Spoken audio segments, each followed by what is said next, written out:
चलो अब थोड़ा नारा उरा काबर के पेट सेब सेब कर मोरो करत भाई काबर ना बारे मारो हम तो बिन खाए निकल जाते हैं। क्रांति सेना नहीं सीखो है डट के खा और पटक पटक के हकल।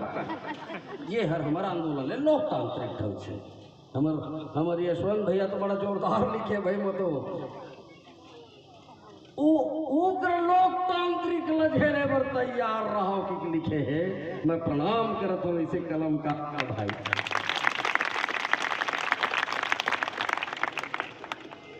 और अभी जन आरती हमन करे हैं मैं सम्माननीय यशवंत भैया से निवेदन करूं खड़ा हो जाए। ये वही कवि ये रचनाकार है जिन खारुंदाई के आरती लिखे है। और आज हम खारुंदाई के आरती ला करके पैलगी करके यहाँ से निकले।